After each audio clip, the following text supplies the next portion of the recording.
Avez-vous déjà eu l'impression que vos prières frappent le plafond, comme vous croyez en Dieu, mais quelque chose manque?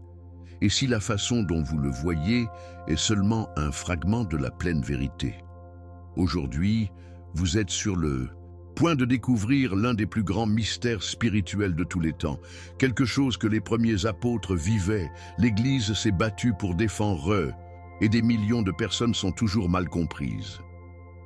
La vérité est que de nombreux croyants pensent qu'ils savent qui est Dieu. Mais la question demeure, le connaissez-vous vraiment comme il se révèle dans la Bible? Parce que ce que nous allons explorer pourrait tout changer sur la façon dont vous marchez avec Dieu, comment vous priez, comment vous comprenez le salut, et même à quel point vous vous sentez proche de sa présence.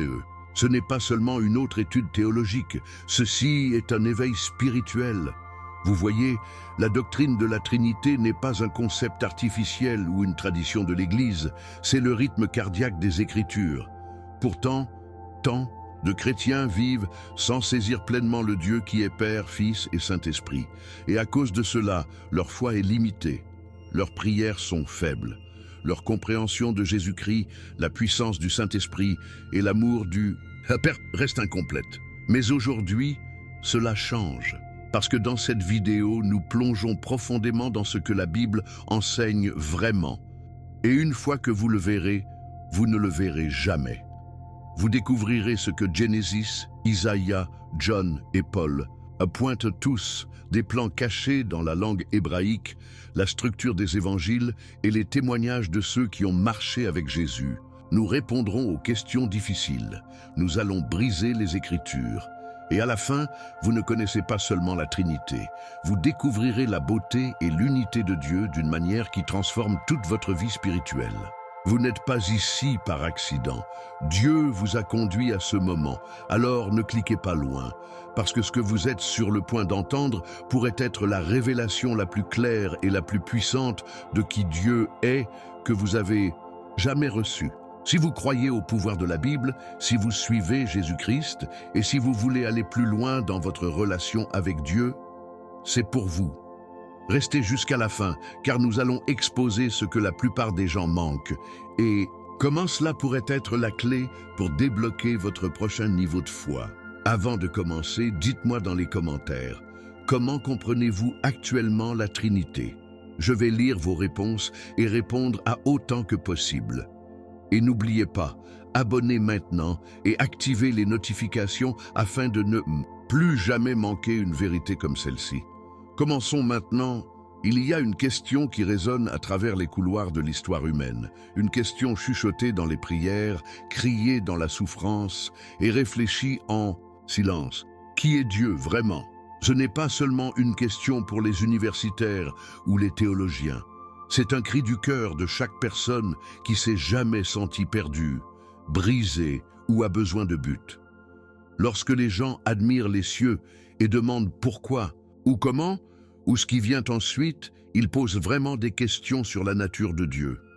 Et pour ceux qui marchent par la foi, guidés par la lumière de la Bible et les enseignements de Jésus-Christ, comprendre qui Dieu est devient la pierre angulaire de leur voyage spirituel.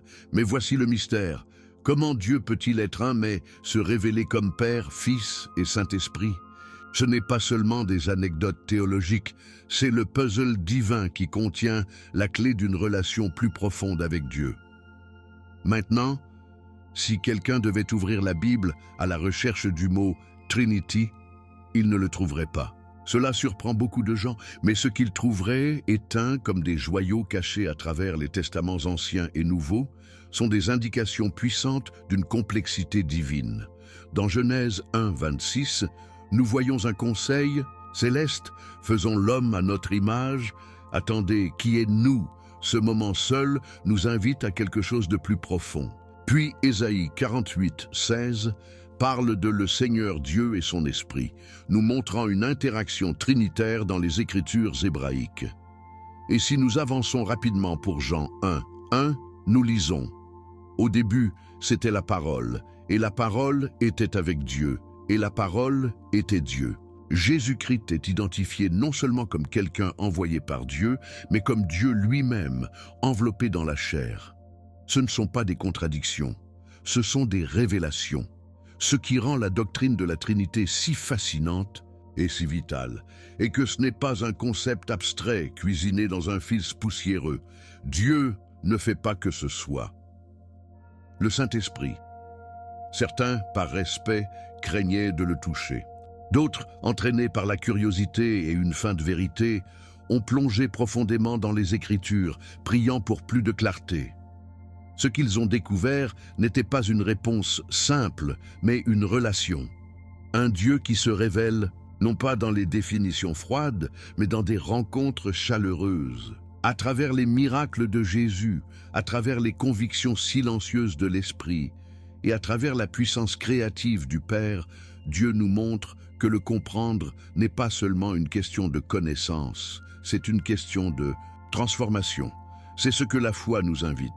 Non seulement en connaissant Dieu intellectuellement, mais en marchant avec lui quotidiennement, guidé par sa parole et tenu par sa grâce. Alors, pourquoi est-ce important ?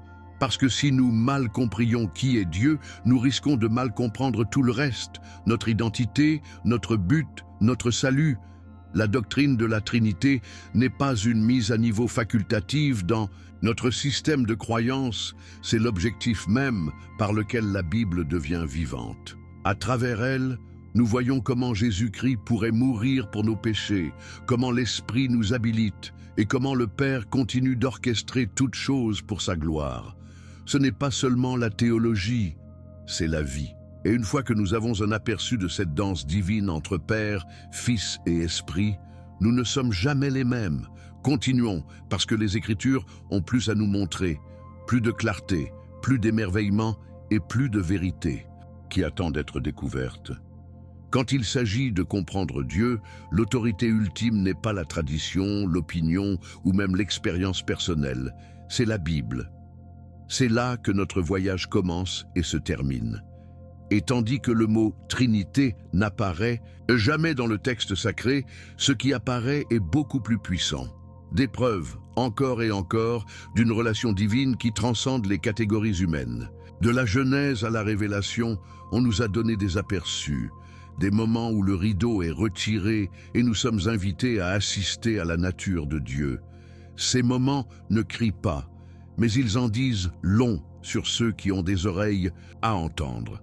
La Bible, inspirée par le Saint-Esprit, n'est pas censée expliquer Dieu dans son intégralité, mais en révéler suffisamment pour que la foi puisse prendre racine et grandir. Regardons certains de ces versets clés. Dans Genèse 1,26, Dieu dit « Faisons l'homme à notre image ». C'est subtil, mais profondément significatif. À qui Dieu parle ? Les anges. Ce ne sont pas des créateurs. C'est le premier murmure d'une pluralité divine, un Dieu, mais une conversation se produisant dans la divinité. Puis dans Ésaïe 48,16, l'orateur déclare « Le Seigneur Dieu m'a envoyé son esprit ». 3 références distinctes, le Seigneur, l'expéditeur et l'Esprit, coexistant en une seule fois. Sautez au Nouveau Testament et la clarté s'affronte. Jean 1,1 dit « Au début, c'était la parole. Et la parole était avec Dieu. Et la parole était Dieu. » C'est Jésus-Christ, éternel et divin, non créé mais créateur. Il est Dieu mais distinct du Père. Alors que nous lisons les évangiles, ce modèle continue.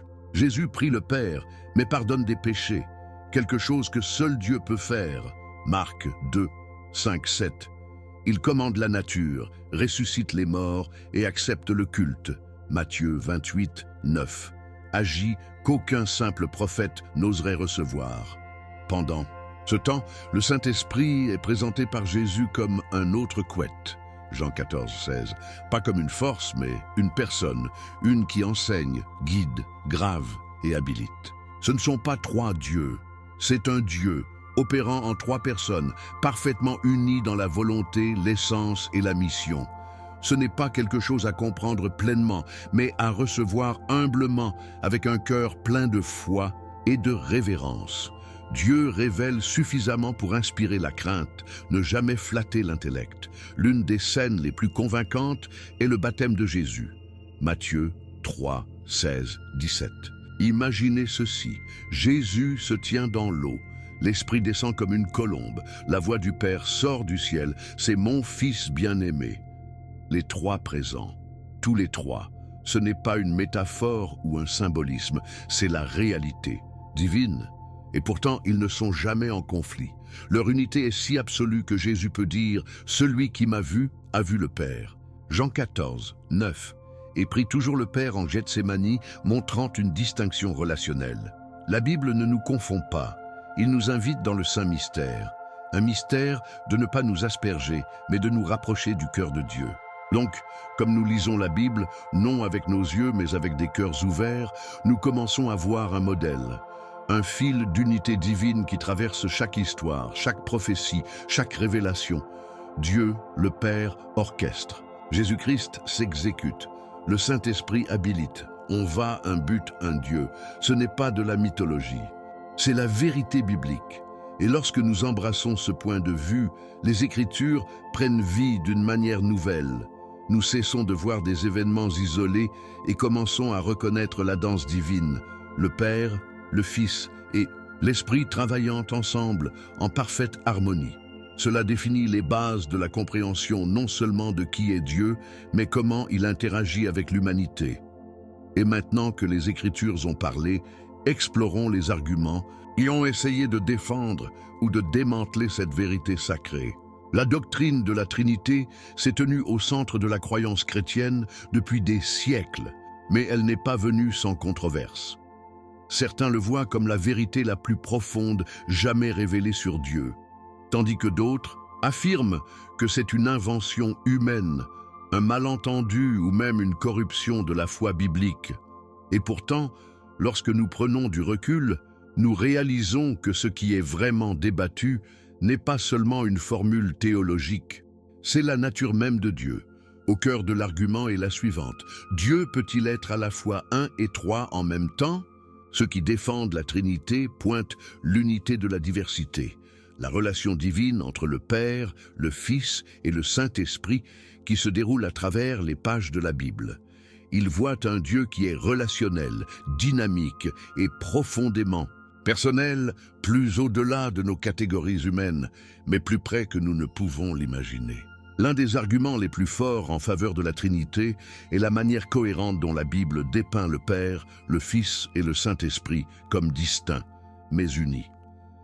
Dans Matthieu 28, 19, Jésus ordonne à ses disciples de baptiser au nom du Père, du Fils et du Saint-Esprit. Remarque, non pas les noms.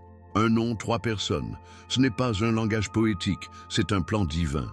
Dans Jean 14, 16, Jésus promet une autre couette, le Saint-Esprit, qui viendra après lui.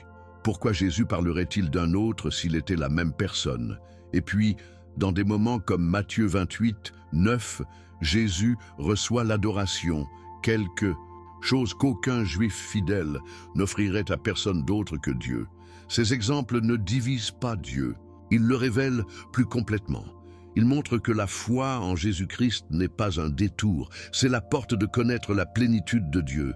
Mais tout le monde n'accepte pas ce point de vue. Des groupes comme les Témoins de Jéhovah ou les Pentecôtistes d'unité rejettent carrément la Trinité.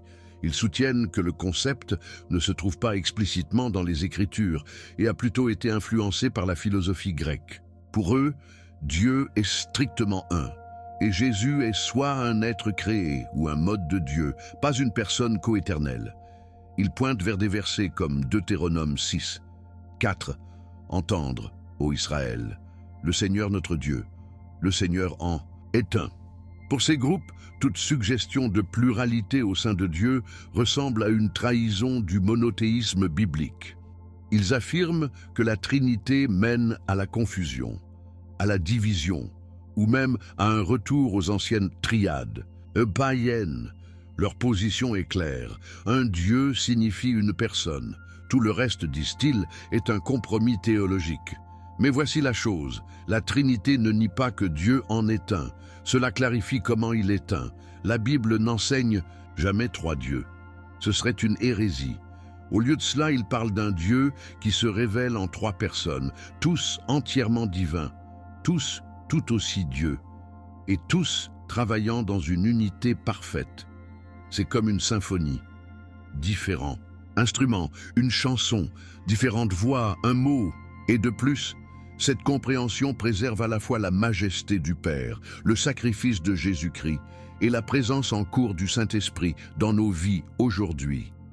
Chacun joue un rôle distinct, mais ils n'agissent jamais à part. Ce n'est pas de la confusion, c'est la coordination divine, et elle est écrite partout dans les pages de l'Écriture si nous sommes prêts à regarder. Alors, où cela nous laisse-t-il?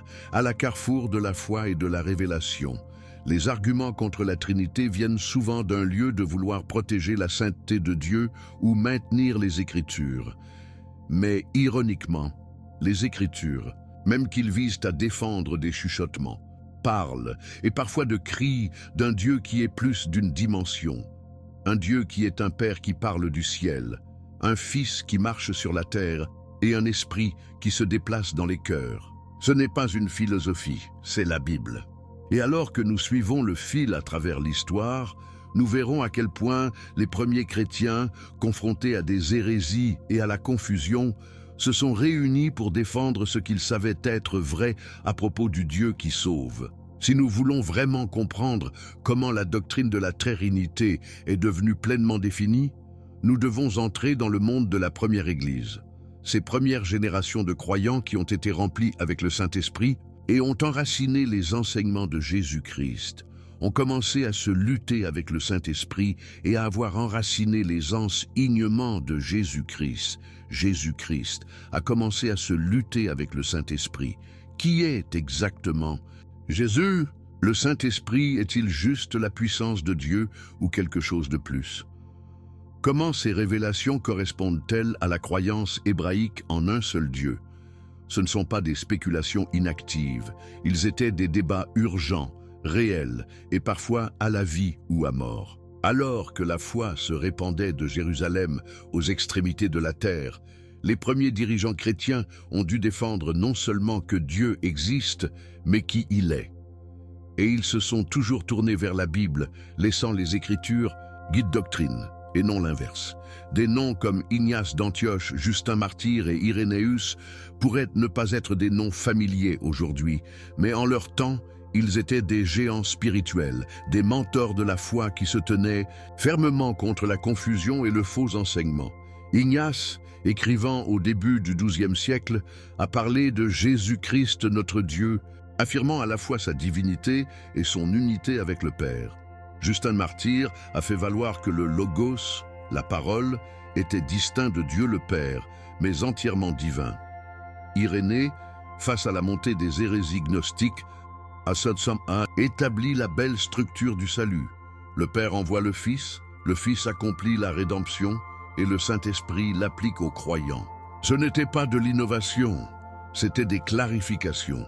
Il protégeait l'Évangile, garantissant que le message de Jésus-Christ s'alignait parfaitement avec le Dieu révélé dans la Bible. Mais tout le monde n'a pas accepté. Fur et à mesure que le christianisme grandissait, la confusion aussi. Les modalistes, par exemple, ont enseigné que Dieu est une personne qui apparaît simplement sous 3 formes différentes, comme un acteur jouant des rôles différents. Cela semble bien, mais cela ne correspond pas au témoin biblique. Si Jésus n'est qu'un mode du Père, alors qui prie-t-il dans le jardin? Puis est venu Arius, un professeur charismatique qui a insisté sur le fait que Jésus n'était pas éternel. Selon lui, il fut un temps où le Fils n'existait pas. Cette idée a explosé à travers l'Empire romain, divisant les églises et menaçant de redéfinir la foi. Mais quelque chose de puissant s'est produit. L'Église ne se retirait pas. Il a répondu par l'unité, guidé par l'Esprit et ancré dans la parole de Dieu. Le Conseil de Nicéa en 325 a été un tournant. Dirigés par des évêques du monde connu, ils n'ont pas inventé la Trinité, ils l'ont affirmée. Ils ont déclaré que Jésus-Christ est de la même essence, homoousios, que le Père, pas similaire, pas subordonné, mais égal. Et des décennies plus tard, le Conseil de Constantinople en 381 a fait de même pour le Saint-Esprit, proclamant qu'il est adoré et glorifié avec le Père et le Fils. Ce n'étaient pas des mouvements politiques, C'étaient des batailles spirituelles pour la vérité. Les dirigeants ne voulaient pas seulement l'unité, ils voulaient une intégrité biblique. Ils savaient que s'ils comprenaient mal Jésus, ils méconnaîtraient mal le salut. S'ils diminuaient l'esprit, ils perdraient le pouvoir de la foi. Ils ne se sont pas battus pour la tradition, mais pour la vérité, fondée sur les Écritures. Donc lorsque nous parlons de la Trinité aujourd'hui, nous ne récitons pas la doctrine artificielle. Nous nous tenons sur les épaules des hommes et des femmes fidèles qui ont étudié la Bible, ont suivi Jésus-Christ et ont refusé de laisser l'erreur définir leur Dieu. Ils ont enduré la persécution, l'exil, même la mort, pas pour un concept mais pour un sauveur. Et leur courage a ouvert la voie à des générations de croyants pour embrasser une foi qui est à la fois intellectuellement saine et spirituellement vivante. Mais il y a plus, car même la langue hébraïque, les mots mêmes que Dieu a utilisés et pour parler à son peuple portent des indices qui pointent vers ce mystère divin. Continuons et découvrons la profondeur linguistique qui renforce ce que la foi a toujours su. Parfois, les vérités les plus profondes de la foi sont cachées à la vue dans les mots mêmes utilisés pour décrire Dieu dans la Bible. C'est pourquoi regarder la langue hébraïque originale peut être si révélatrice. Lorsque nous disons « Dieu est un », nous faisons souvent référence à Deutéronome 6, 4. « Écoutez, ô Israël, le Seigneur notre Dieu, le Seigneur en est un. » Mais ce que beaucoup ne réalisent pas, c'est que le mot « un » utilisé ici est un échange. Et Echad ne signifie pas singulier dans la façon dont nous pourrions supposer. Cela implique en fait une unité composée. Par exemple, dans Genèse 2, 24, lorsqu'un homme et une femme se marient, ils deviennent une seule chair. Que le même mot « échange » est utilisé. Deux personnes unies en une. De la même manière, l'unité de Dieu ne nie pas la complexité, elle révèle l'unité divine au sein de la diversité. Un autre indice puissant se trouve dans le mot Elohim, qui est utilisé dans tout l'Ancien Testament pour se référer à Dieu. Ce qui est curieux, c'est le suivant. Elohim est un nom pluriel, mais il apparaît toujours avec des verbes singuliers. Cela enfreint les règles de la grammaire, mais pas l'esprit. Cette tension grammaticale ouvre la porte à un mystère bien plus profond que la langue seule. Pourquoi la Bible décrirait-elle le seul vrai Dieu en utilisant des formes plurielles? C'est comme si Dieu, même en son nom, faisait allusion à quelque chose de plus, quelque chose qui serait un jour révélé dans la plénitude de Jésus-Christ et du Saint-Esprit.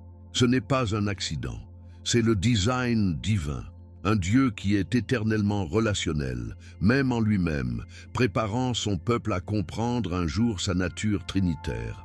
Même la structure de certains textes hébraïques a un sens. Dans Ésaïe 6.3, les anges crient « Saint, Saint, Saint est le Seigneur des hôtes ». Cette triple répétition n'est pas seulement poétique. Dans l'hébreu ancienne, la répétition était un moyen de souligner l'ampleur.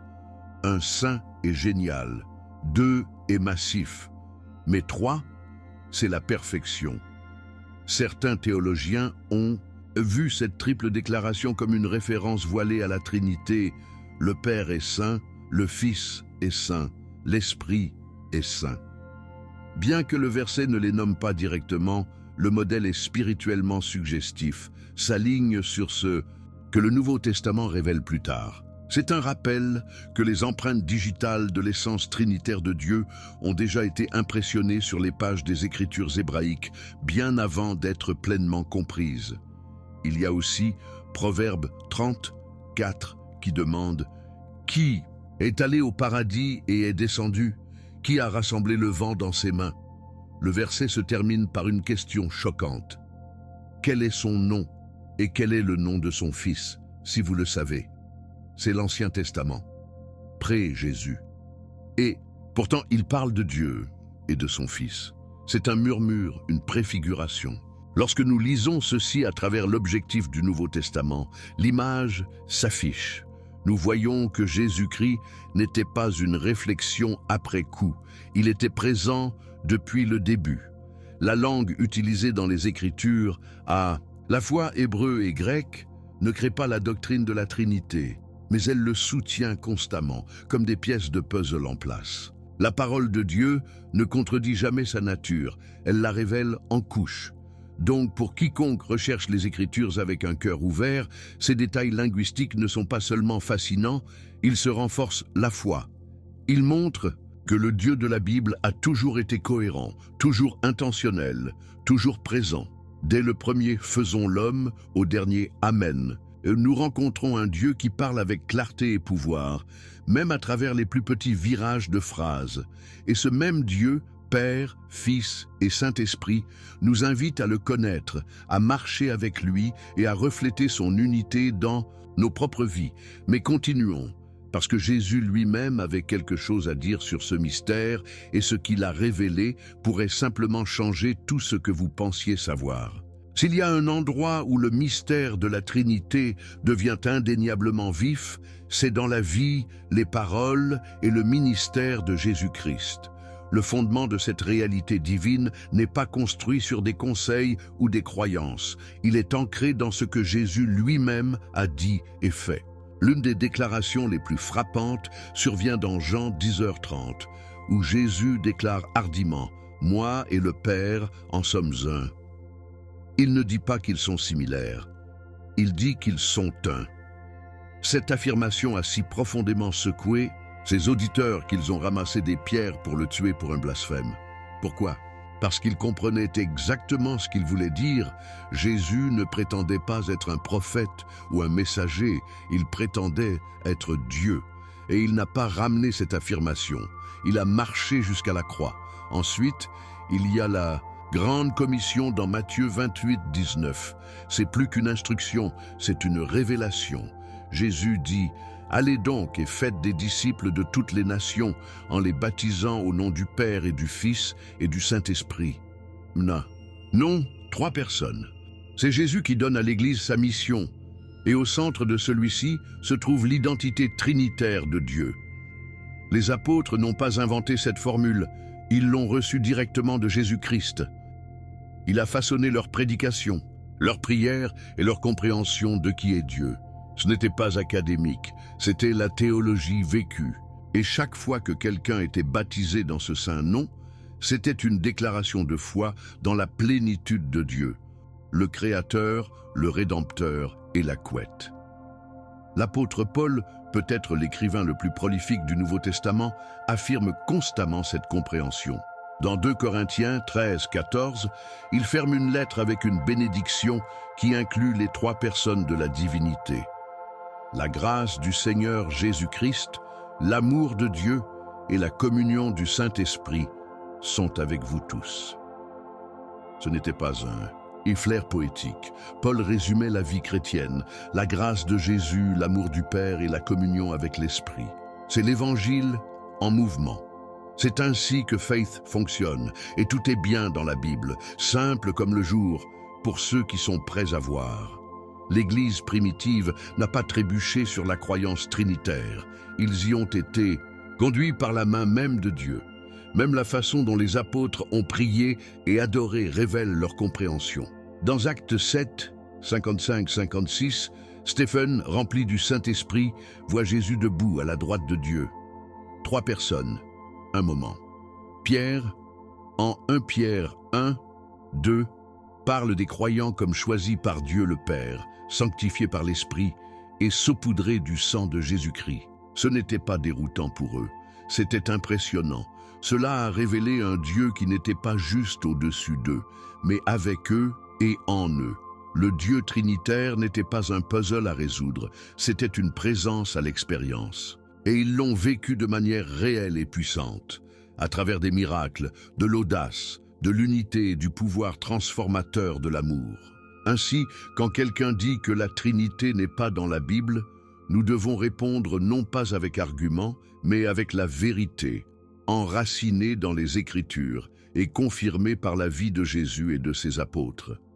Il ne s'agit pas d'étiquette. Il s'agit de reconnaître le Dieu qui sauve, le Dieu qui parle et le Dieu qui habite, le Père qui a envoyé, le Fils qui est venu et l'Esprit qui habilite. Et maintenant, avec cette fondation posée, nous devons répondre aux questions difficiles, ces doutes persistants que beaucoup détiennent encore. Passons à ces demandes et apportons la lumière aux questions qui remettent en question ce saint mystère. Il y a un moment dans chaque voyage de foi honnête lorsque des questions surviennent, en particulier face à des doctrines aussi profondes que la Trinité. Ceux qui luttent avec le concept ne sont pas des ennemis de la vérité. Ce sont souvent des chercheurs, profondément déterminés à comprendre Dieu à travers l'objectif des Écritures. Donc, au lieu de fermer la porte sur leurs doutes, ouvrons-le. Prenons les questions que les non-trinitaires soulèvent et les examinons non.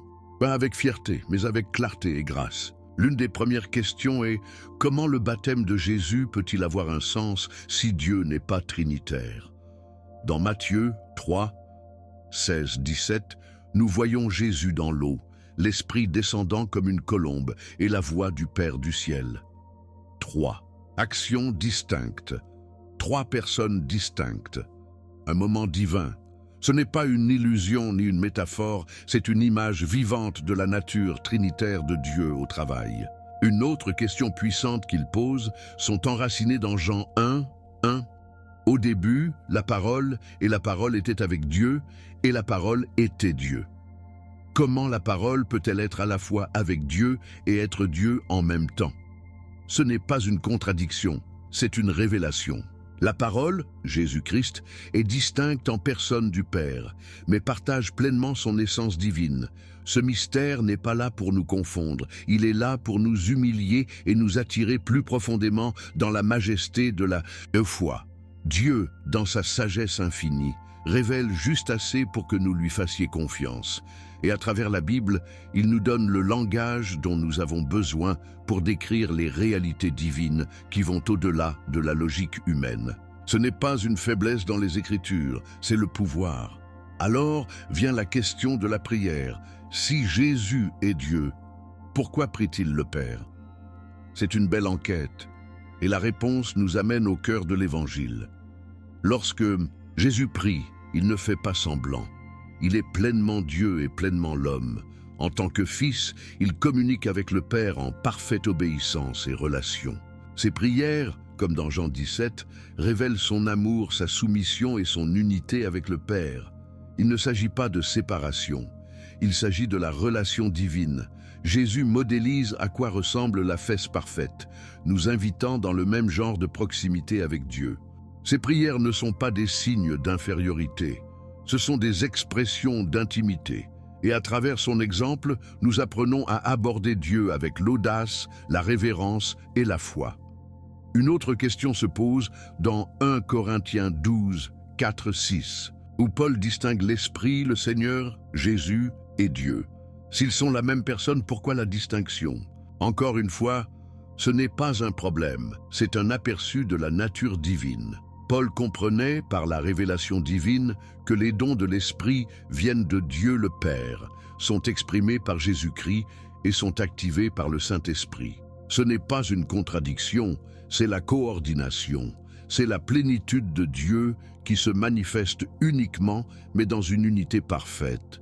Lorsque nous rejetons la Trinité, nous risquons d'aplatir la richesse de qui est Dieu et comment il bouge. La Bible ne présente pas un Dieu simple, il en présente un parfait, un Dieu qui est par essence, 3 en personne, et entièrement investi dans notre rédemption. Ainsi, plutôt que de rejeter ces questions, nous devons les inviter. Parce que c'est en luttant avec les Écritures que notre foi devient réelle. Jésus-Christ n'a jamais demandé une croyance aveugle, il a offert des signes, des enseignements et une vie déversée dans l'amour. Et le Saint-Esprit continue de nous guider dans toute vérité.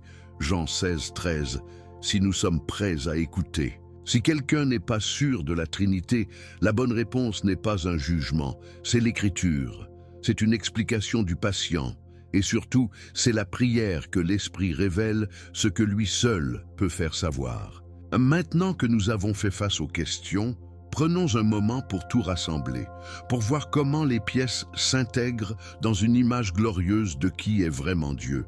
Alors, nous sommes à la fin d'un voyage spirituel qui a commencé par une seule question. qui est Dieu, vraiment? Et tout au long de cette exploration, une vérité a émergé à maintes reprises. Dieu n'est pas limité par la logique humaine, et il n'est pas défini par les boîtes dans lesquelles nous essayons de le placer. De la Genèse à la Révélation, de la voie du baptême de Jésus à la bénédiction finale de Paul, la Bible révèle une image cohérente d'un Dieu qui est trois en personne, mais dans l'essentiel. La Trinité n'est pas une doctrine que nous acceptons aveuglément. C'est une réalité tissée à travers chaque histoire, chaque miracle, chaque promesse. C'est dans la façon dont le Père crée, le Fils rachète et le Saint-Esprit habilite. C'est dans la façon dont la foi est née, nourrie et mise en scène. Cette unité divine est importante parce que c'est le cadre du salut lui-même. Si Jésus-Christ n'est pas vraiment Dieu, alors sa mort sur la croix n'a pas de pouvoir éternel. Si le Saint-Esprit n'est pas divin, alors il ne peut pas habiter en nous ou nous transformer de l'intérieur. Et si le Père n'est pas distinct, alors qui a envoyé le Fils et l'a ressuscité des morts? La Trinité protège l'intégrité de l'Évangile. Cela nous montre que Dieu n'a pas simplement envoyé un représentant, il est venu lui-même. Il vivait parmi nous, il a souffert avec nous, il a conquis le péché et la mort, et vit maintenant en nous par le Saint-Esprit. Ce n'est pas une théologie abstraite, c'est le rythme cardiaque de la foi chrétienne. C'est le Dieu qui sauve, le Dieu qui marche avec nous, et le Dieu qui est fidèle à la toute fin. Et cette compréhension n'est pas seulement historique, elle est profondément personnelle. Parce qu'une fois que vous vous rendez compte que le Père, le Fils et l'Esprit travaillent ensemble dans votre vie, votre relation avec Dieu change, et pour toujours. Vous arrêtez de le voir comme éloigné. Vous commencez à entendre sa voix à travers les Écritures. Vous reconnaissez ses conseils dans des moments de confusion. Vous ressentez son amour dans vos moments les plus faibles. La Trinité n'est pas seulement un mystère à étudier, c'est une relation à vivre. Un Dieu vous tendant la main de trois manières puissantes et aimantes. Et lorsque vous vous rendez à cet amour, votre vie commence à s'aligner avec le divin. Vous commencez à refléter son unité dans vos relations, sa grâce dans votre discours et son pouvoir dans votre but. L'Église primitive l'a compris. Ils n'étaient pas des philosophes, ils étaient des témoins. Ils avaient vu Jésus ressusciter des morts. Ils avaient reçu le Saint-Esprit dans le feu et le pouvoir. Et ils ont prié le Père avec des cœurs pleins de foi. Pour eux, la Trinité n'était pas une idée, c'était une réalité vécue. Et cette même réalité est à votre disposition aujourd'hui, par la prière, par la parole et par la présence intérieure de Dieu. Vous pouvez marcher en communion avec le Père, le Fils et l'Esprit. Vous pouvez recevoir la sagesse d'en haut, la force pour le voyage et la paix qui dépasse la compréhension. Ce n'est pas seulement la théologie, c'est la transformation. C'est ce que Dieu désire pour vous. Donc la prochaine fois que quelqu'un demande « La Trinité est-elle vraiment biblique ?» ne les pointez pas vers les versets, le déposez-le vers le Dieu qui se révèle toujours, travaille toujours, toujours aimant. Invitez-les à voir ce que les Écritures révèlent, ce que les apôtres ont prêché et ce que Jésus lui-même a déclaré. La Trinité n'est pas un problème à résoudre. C'est une personne à savoir, le Père, le Fils et le Saint-Esprit. Et plus nous le connaissons, plus nous devenons qui nous avons été créés. Mais nous n'avons pas encore fini, car maintenant il est temps de saisir le cœur du spectateur dès le début. Crée-t-on une introduction qui saisit l'âme et les oblige à rester jusqu'à la dernière seconde. Maintenant que vous avez vu l'image complète, que croyez-vous de la Trinité? Y a-t-il quelque chose dans le message d'aujourd'hui qui a changé votre compréhension de Dieu? Ou peut-être que cela a confirmé quelque chose que vous vous êtes toujours senti au fond de votre esprit? Je veux avoir de vos nouvelles. Avec Session, déposez un commentaire ci-dessous et partagez vos pensées, vos doutes ou même votre témoignage. Ce canal est une famille de foi et votre voix compte. Si cet enseignement vous a aidé à vous rapprocher de Dieu, ne partez pas sans vous abonner et allumer les notifications. C'est la meilleure façon de vous assurer de ne jamais manquer le type de contenu qui nourrit votre esprit et renouvelle votre esprit. Et si vous connaissez quelqu'un qui a du mal à comprendre sa foi ou qui a besoin d'entendre la vérité sur qui est vraiment Jésus-Christ, partez cette vidéo avec lui en ce moment. Soyez la lumière dans la vie de quelqu'un aujourd'hui. Et bon, si vous êtes prêt à aller encore plus loin, la prochaine vidéo qui apparaît sur votre écran vous soufflera. Il déballait un autre mystère que la plupart des croyants n'ont jamais été enseignés, mais ont absolument besoin de savoir. Je suis Marco et je te verrai là-bas. Que Dieu te bénisse.